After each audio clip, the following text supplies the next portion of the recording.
For most car guys, the call of the open road is undeniable. You and your machine and the world laid out in front of you waiting to say hello. And there's no better way to see the United States of America. I've always wanted to take a road trip across the country, and this year, I finally did it. For 3 weeks in the months of May and June, I struck out across the country in the GTO. In this episode, I begin the long journey back home, spending as much time as I can on the most famous road in the world, and getting my kicks on Route 66. My name is Josh Harrell. I host Josh's Car Corner, and this is my road trip.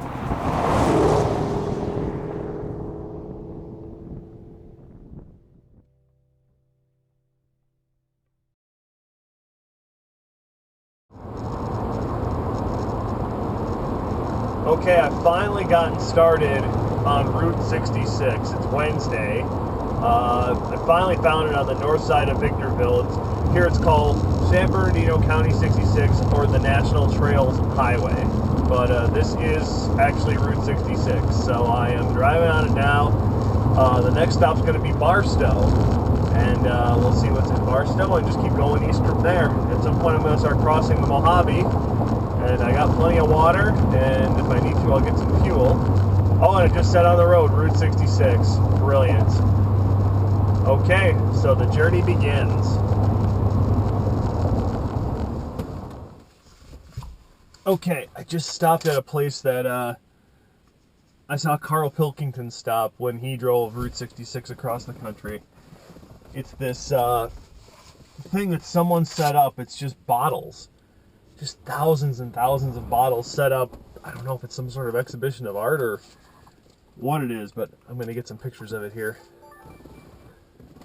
It's just like statues and just metal poles all welded together, and it's like just, I don't know, it's interesting. But I definitely have to get some pictures of that. Okay, I just drove through Barstow, and it's a little tricky to follow the road because there's signs in town for when you're on Main Street, and I kind of lost Main Street, but I'm now on the section where I'm paralleling I-40, and I-40 is the interstate that runs pretty much clear to Amarillo in Texas before you turn north to go into Oklahoma. So once I get to Needles, I think I'm going to start getting into the sections where I need to start hopping on I-40 and hopping back off to get to places and towns that I want to see, because after that the road starts to break up and you can't follow it perfectly anymore. So that's the section I'm on right now. There's a sign to get on I-40 to go to Needles, but the Trails Highway starts up here under the on-ramp. So I'm going to keep carrying on. Barstow's a interesting little town of 20,000. They have a Starbucks. They have quite a few motels in town. A lot of them are Route 66. Oh, and this is a border checkpoint? Is this a checkpoint? I don't know. Oh, this is a marine. This is not okay. Logistics base. Marine Corps Logistics Base, Barstow Tenant Commands. So this is not Route 66. Okay, I lost Route 66 somewhere. I guess that answers that then. We'll drive on the interstate for a while. Hooray! Not really. Okay, good news update. I only had to go down one exit, and now I picked Route 66 back up again. So I should be able to drive this all the way to Needles and all the way to the border of California. That's a relief. I don't know why they put a marine base up right there and block a mile of the road, but go figure. But the road is smoother now than it was on the other side of Barstow. It's got a lot of these little dippy hills in it and stuff. And the scenery is typical California. There's a mattress on the side of the road. Next town on the map is Ludlow. Or no, I'm sorry, Daggett. Daggett's the next town on the map, so we'll see what Daggett's got to offer.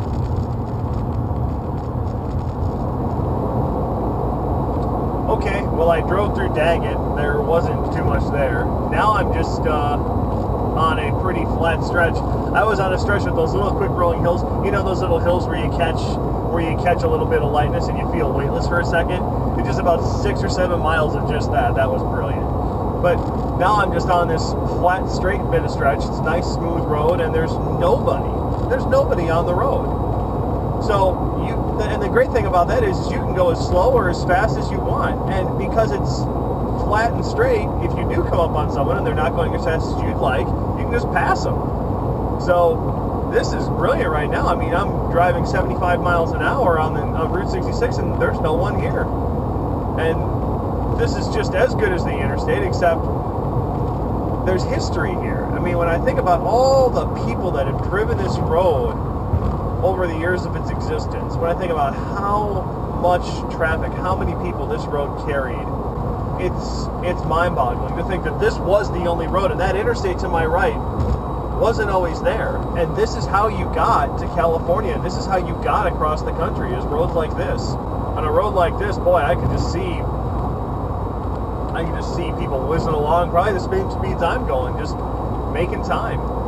You don't need any interstate to make great time. You need it to carry more traffic and to carry truck trailers and all that stuff these days. But this is brilliant right now.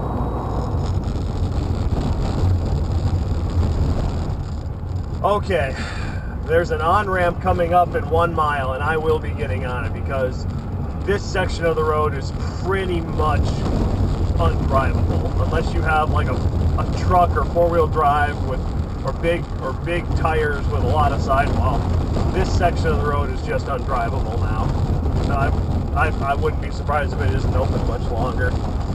And the thing is on the sides of the road you can see all these piles of black rock, and I can just tell it's the asphalt that's shed off the road, and it's just gotten pushed or plowed onto the shoulders, so it's not laying on the road anymore, because the road is in such a bad state here. And I'm sure it's breaking apart from disuse and age, and yeah, to get to the point where they won't be able to drive this, and they aren't going to repave it. Why would you? No one drives it anymore.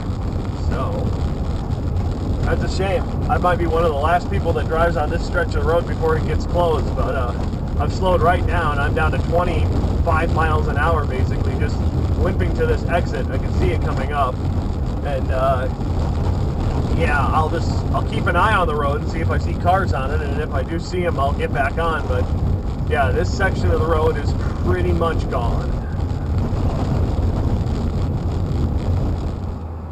Okay, I just stopped into Ludlow, and it says the next services are 55 miles away. So I asked if the road was drivable again from here, and she says it's got smooth sections, but it's kind of washboard. So I'm going to drive it for a couple of miles here and see if it's drivable, and if it is, I'll keep driving it, and if it's not, well, then I'll have to get off again and come back to the interstate, because I really want to drive it, but I can't wreck my car doing it. So we'll see how this goes.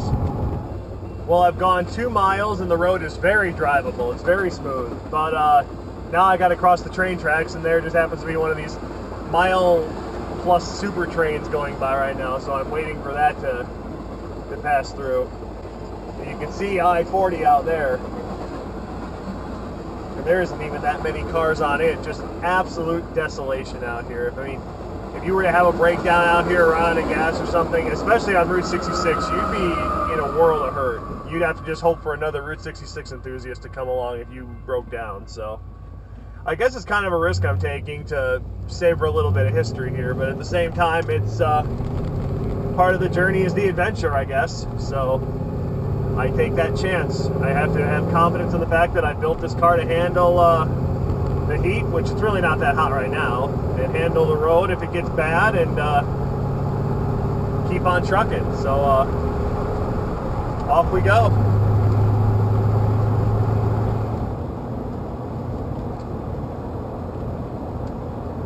Okay, I'm on Route 66 still, and the road has gotten very smooth, very smooth. I'm right by the train again. I've been parroting this train the whole way down because I stopped and took some photos and some video, and he caught up to me, and now I'm passing him again. I am having a great time right now. This is just amazing that I am the only one on this historic road. I can't believe the road is as empty as this, if it's as good as this. If it were like it was east or west of Ludlow, I can understand why no one drives on it, but this is just beautiful. This was repaved not that long ago. So I'm going to get to Amboy, and with any luck, the road stays like this, and I can get all the way to Needles. And from there into Arizona, into Kingman. So we'll see how it goes.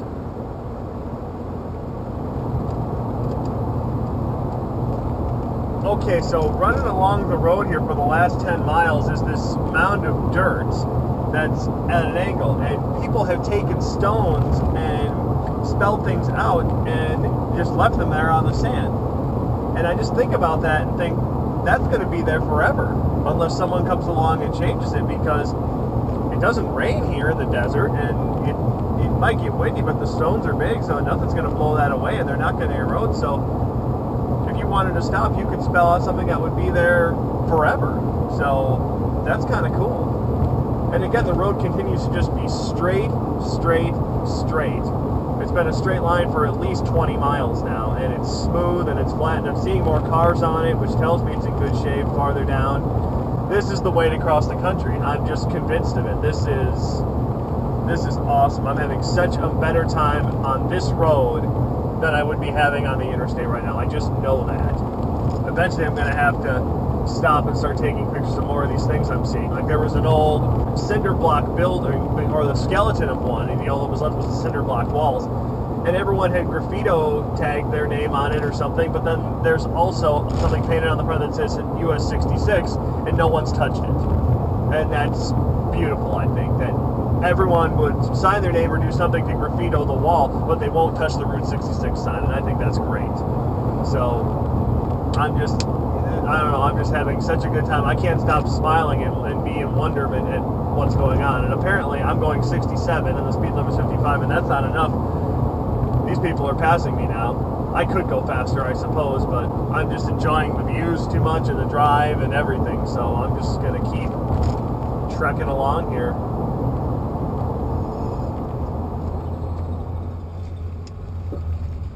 So I just pulled off at this Route 66 gas station that's kind of like this oasis in the middle of the desert, and it kind of is. It's got palm trees, and it's got a fountain, and water feature where it's a statue spraying water, and then it's got all the different states that Route 66 goes through up on the windows. And they say they serve food. I'm not quite hungry yet. And they've got gas too, but because it's in the middle of nowhere, gas premium is $5.49 a gallon. The regular is $5.25, and I've got plenty to get to Kingman. So you know what? We'll just keep right on going then. Okay, well I just finished visiting Needles. I got a little bit of gas because it's stupid expensive. It's $5.19 a gallon here, and I'm rejoining I-40 because apparently you have to take I-40 across the Colorado River to get to Arizona, and then you can rejoin Route 66 because the old Route 66 bridge is gone. So I'm doing that. I was hoping to stop at a little Route 66 cafe, and I didn't find one fast enough before I needed to make a pit stop of my own, and then I ended up eating at a Jack in the Box, which is just generic. And then, as I'm driving through town, I started seeing a couple of cool murals. I got pictures of a couple of cool murals that people had done, and then I found a thing called Route 66 Burger Barn, or something like that. It's like, oh man, that would have been a great place to stop, but I didn't find it fast enough. But, so I'm heading across the Colorado River here, which I still haven't seen, although I was puttering around in town and I saw like a channel that must be from the river.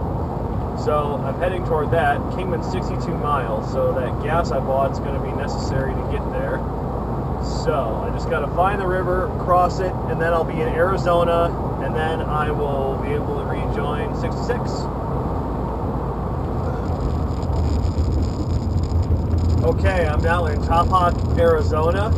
I found Route 66. I am now heading west toward Oltman, which is cool because there's one road off of Route 66 that I wanted to drive. It used to be a very old alignment called the Oatman Pass, and it apparently is very hilly, very twisty, very turny, and as a result of that, people were afraid to drive on it. They crashed a lot, and locals would be hired by people traveling on the road to drive the road for them because they knew the hills and the terrain and they knew how to keep the cars under control. So during a future alignment, the Oatman Pass was bypassed, but it's still there. So once I get to Oatman, I want to drive this Oatman Pass and see just how crazy this is. To think back in the 30s, the 40s, when you had drum brakes that barely stopped you and bias ply tires, how hard a road would that have been to drive on? So I'm eager to see that and find out. Okay, I just toured Oatman. I bought a Route 66 sign that's carved out of wood. That's very nice. I talked to a very nice woman in a shop, and she told me that basically I just need to drive straight out of town here, and that the Oatman Pass that I was looking to take has been integrated back into the road and updated so it's not as dangerous, which might have taken some of the fun out of it. But the nice thing is it's part of the road now, and I don't have to look around for where it actually is. I can just drive it. And she said it's only 28 miles to Kingman, so I've got plenty of gas to get there. So I'm just going to take my sandals off as I do. I like driving this thing in my bare feet. I have much better feel of the pedals when I'm barefoot.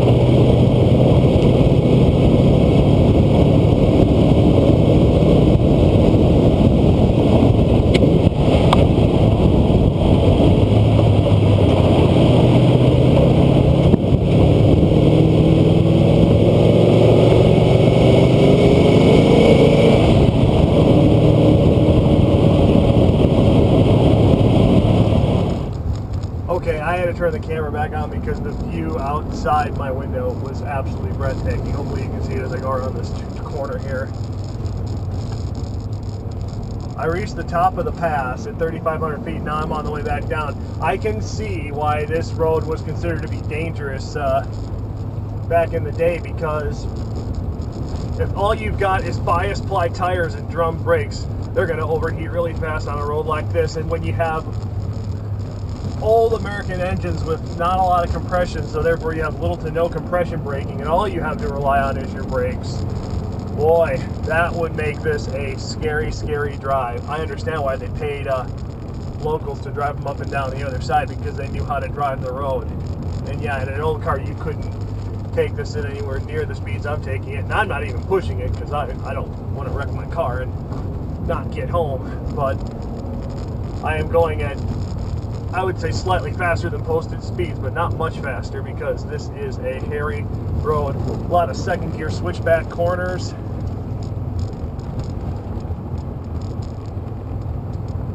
Like that one right there. And you got concrete walls on the bridges.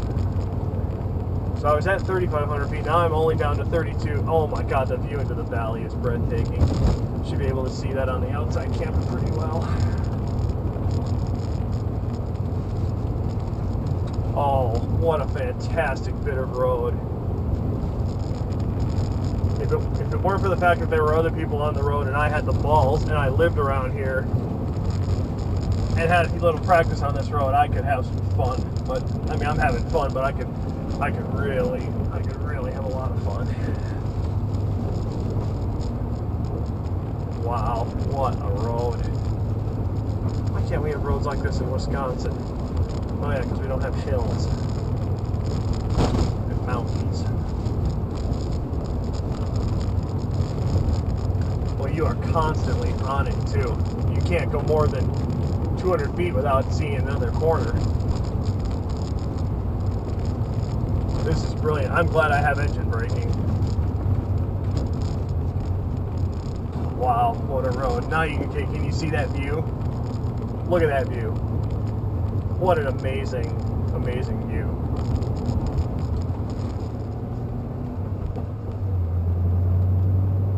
Okay, so I'm in Kingman, and time for a little history lesson. In Arizona, most of Route 66 is built along what's called the Old Santa Fe Trail, which is where the rail line runs.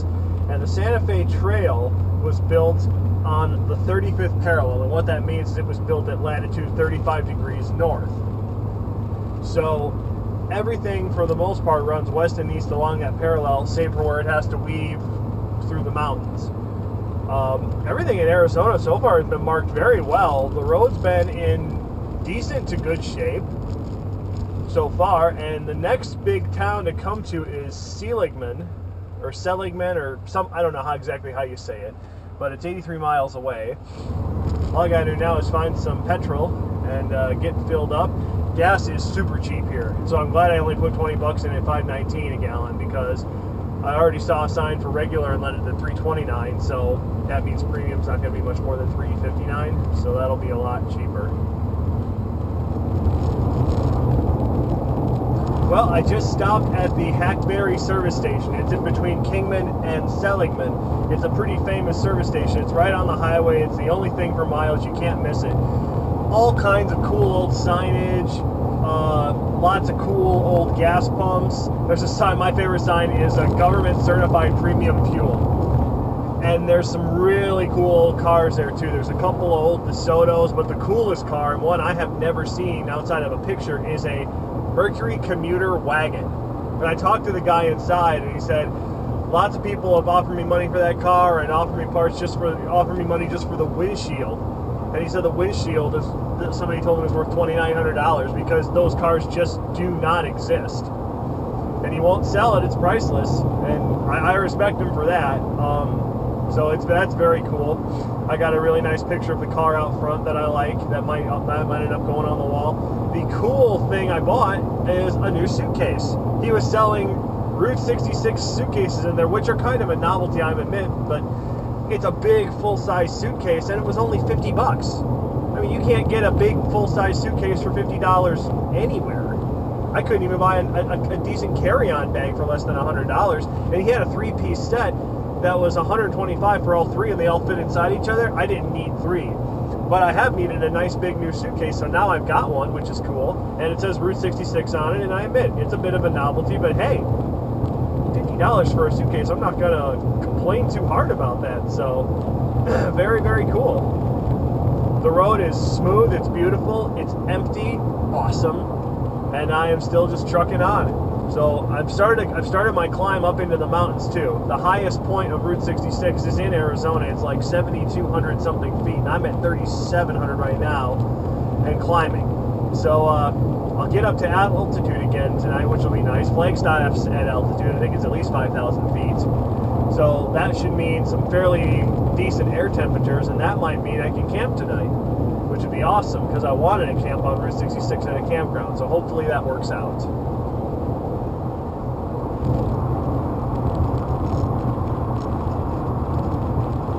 Okay, so right now I'm driving along, and you can't see it because it's on that side. I'm driving along an old alignment of Route 66, because the thing about Route 66 is it was never one continuous road from start to finish. It was a series of roads, and it changed over the course of its entire life. From 1926, when the road was first created, to present day, it has been a number of different roads, and the routing just gets changed and the alignment gets changed to make the Route 66 that we have today. So there are all these old sections of the road that you sometimes encounter as you're driving along on what is the present day road. And I was just driving along with it. It was just a gravel path, but it was going right along the telephone poles there, and I could see a sign, a diamond sign at the start of it, blocking it off with a steel guardrail so you don't accidentally drive down it. But that was probably one of the old alignments from the 30s when it was still a gravel road, and now this is the modern day version that I'm driving on, which is the paved wide 2-lane road. So you run across that every now and then, so you see all these old bits of the history just as you're driving along too, of where the road used to be, where it used to cut across the land. Because sometimes, I'm sure, and I'll see this at points where it takes an entirely different direction to the direction it takes today. Okay, this is one for my dad. I just drove by a series of signs along the side of the road that somebody has restored. They said, in 5 signs. First one, if you don't know whose signs these are, then you haven't driven all that far. Burma shave.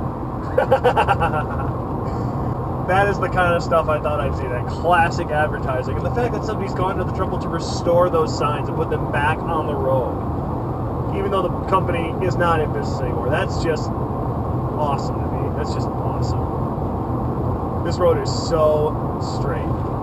I've been on the same straight stretch and I've been able to see it for the last 15 minutes and I still haven't reached the end of it. I can see where it might make a turn about 5 miles ahead. I just took a couple more pictures, and the amazing thing is you can see a car down the road, and you've got 2 or 3 minutes to take a picture before the car's anywhere near you. That's how straight and flat these roads are. It's unbelievable. I'm getting a lot of good pictures too, although I'll get some better ones once the sun goes down. So, what a truly great stretch of road.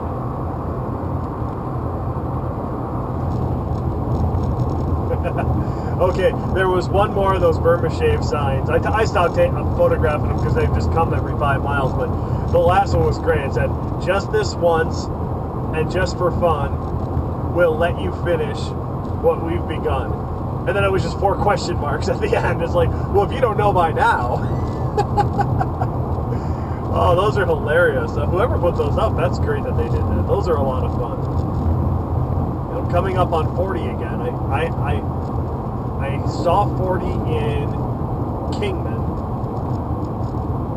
I saw it at another city, but this is only the 3rd time I've seen it in 3 hours, a little more than 3 hours. So Route 66 definitely diverts from 40 around here, which is good. I like just being by myself and not seeing the interstate. So let's see what we're doing here. Oh, okay. It might come to an end here, and I might have to pick up 40. According to the GPS, and I see a sign up at the freeway here. Oh, I guess we'll find out in a second. Join me, won't you? Well, the reroute on I-40 was a short one. It was about 3 or 4 miles, and now I'm in the town of Ash Fork, and I am back on Route 66. So, hooray! Camera batteries just aren't lasting like they should. Okay, I am just leaving Williams, Arizona. I stopped in there to do a little sightseeing, but then I found a cool diner that was all Route 66 oriented, so I stopped there to eat. So I finally had my Route 66 dining experience, the first one. I'm sure there'll be more. And it looked like a really nice town. There was a lot going on. It was a pretty bumping town, and according to a mural outside on a building, it was the last city to be bypassed by Interstate 40. But it was a really cool town. But I'm going to continue on to Flagstaff and find a place to stay there for the night, because I figure I'll have a lot more options there, and I should be able to find a campground somewhere in Flagstaff. I'm in a national forest right now, and it's all pine trees, and it is gorgeous. I'm at 7,000 feet, more or less. And yeah, it's absolutely gorgeous out here right now. The weather is beautiful. The air temps are great. Couple of little clouds in the sky, but no chance of rain. It is awesome. So I'm going to get into Flagstaff, and I'll see what I find.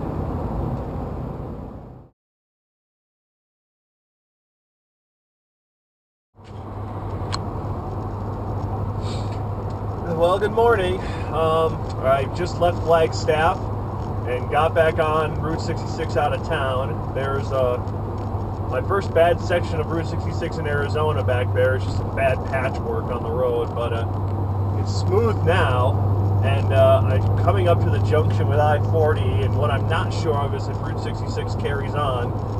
I don't think it does, and I think I have to get on I-40, and I think that's what the majority of today is going to be. It doesn't really look like Route 66 is a road by itself again until you get east of Albuquerque. So I probably got about 5 or so hours of driving before I get to drive Route 66 proper again.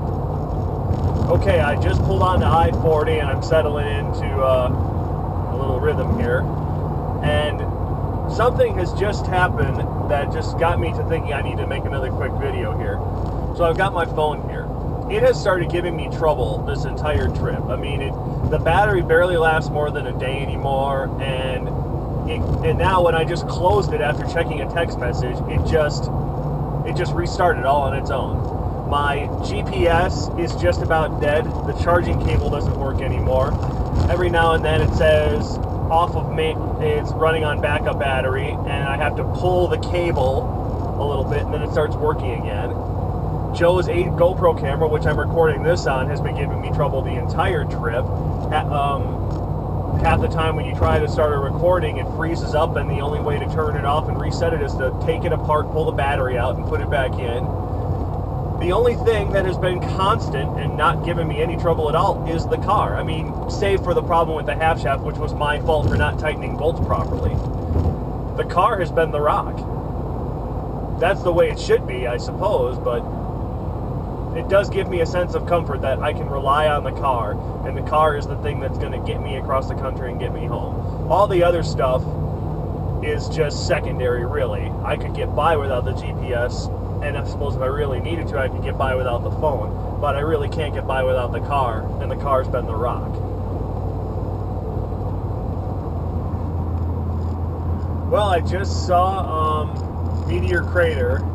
It is just a big hole where this meteor impacted 50,000 years ago. The interesting thing is there's a piece of the meteorite in there. It's called the Hollister meteorite that somehow got stolen and ended up in Wisconsin, of all places. It ended up at an estate auction. It was found in 2006, and there was a guy that owned it for years, and he had no idea what it was. He thought it was a big chunk of lead or brass or copper or something, and he was using it to weigh down a basketball hoop, one of those portable basketball hoops.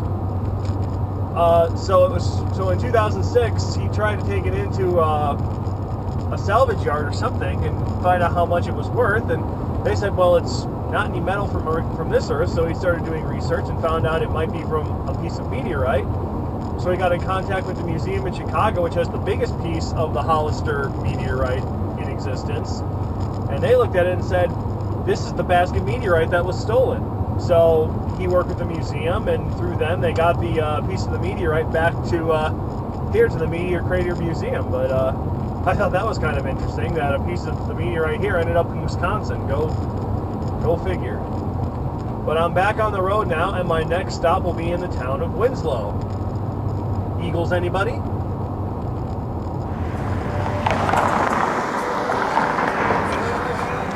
Well, I am standing on the corner in Winslow, Arizona, and it is such a fine sight to see. To my left, good Lord, it's a flatbed Ford, but there's nobody in it. Now, if they were really smart, I think they would get a girl to drive the truck around the block all day, slowly looking at people.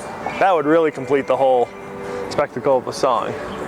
But in the middle of the road here, they've got a giant US 66 sign done in brick and stone that's really cool, and all kinds of attractions and whatnot. But it's a cool little town. They definitely embracing Route 66 here. Okay, I just drove through the town of Fallbrook, and that's got some cool old Route 66 signage and buildings in it. This part of I-40 is referred to as the Purple Heart Trail, and I think that has to do in part with the fact that we're in Navajo County, and the Navajo were very crucial to the Japanese campaign in World War II. If you ever saw that movie WINDTALKERS with Nicolas Cage, they would get messages back and forth between platoons using Navajo, because Navajo outside of the U.S. was an unknown language, so it was basically a code. So they would have a Navajo in each platoon, and they would talk back and forth to the different platoons. So any traffic that was intercepted by the Japanese, any radio traffic, would be incomprehensible to them because they would have never heard this Navajo language before. So they were code talkers. And I think that's part of why this is called the Purple Heart Trail. It might not be the whole reason, but I believe that's part of it. So the next big city on the list is Gallup, New Mexico. There might be a couple of other cities in between, but it's not saying any of the mileage signs right now, so it might be Gallup. That might be the next big one. So just keep heading along and see what I see.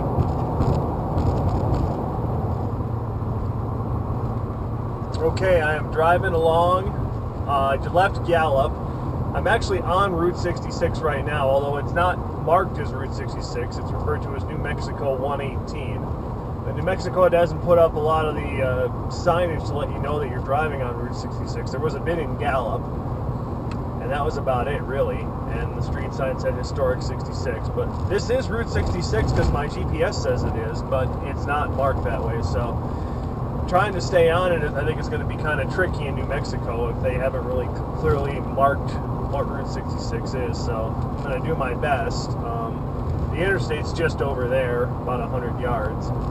So I'm not that far away from it right now. Hopefully I get far away from it. But just quiet country right now. I think it's going to be another 150, 140 miles to Albuquerque. So I'll get there, and I guess if I really want to make the push to Amarillo, I might skip 66 and I might just stick to the freeway. I don't know. I guess I'll see how the day goes. Right now it's kind of dull. There hasn't been much Route 66 attraction stuff. Not like there was in Arizona. Arizona was amazing for Route 66. This is just kind of the road right now, which is still good, but it's not quite the same. Scenery is good. Road's a bit bumpier, but not bad. I mean, I'm going 70 on it, so it's not horrible. Moving on. You know, the problem with Route 66 in New Mexico is they just haven't kept it alive the way they have in California and Arizona or other states along the way. I looked through all the footage I had of New Mexico and I just couldn't find a way to make it entertaining, so we're basically going to skip over that. The only thing you really need to know is that thanks to a massive tailwind and the fact that I was traveling downhill, I was getting incredible mileage in the GTO. I was averaging 30 miles per gallon. So we're going to pick things up right where I cross the border into Texas. Okay, I just stopped in Adrian, Texas. It is updated time 8:09.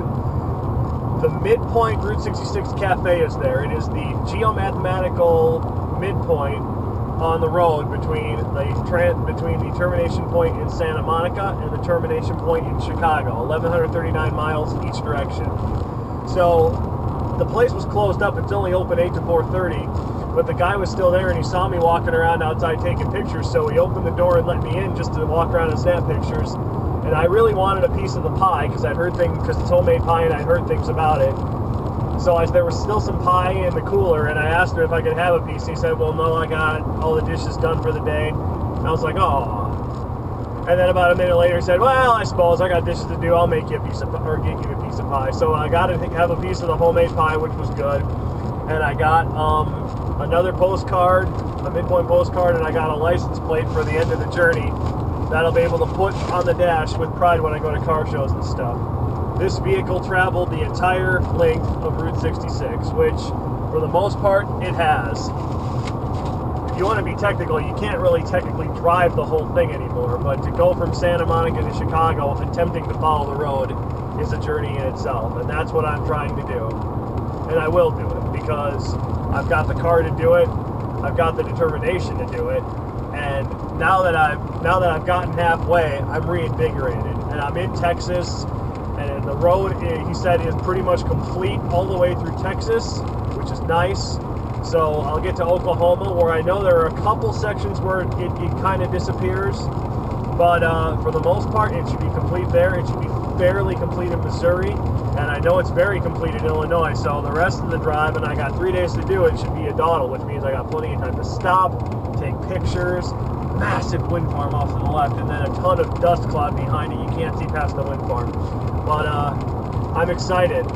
Now, on the mileage front, I'm down to 3/8 of a tank with a range of 230 miles. At this point, I should have been at 220. So I'm actually a little up. Now,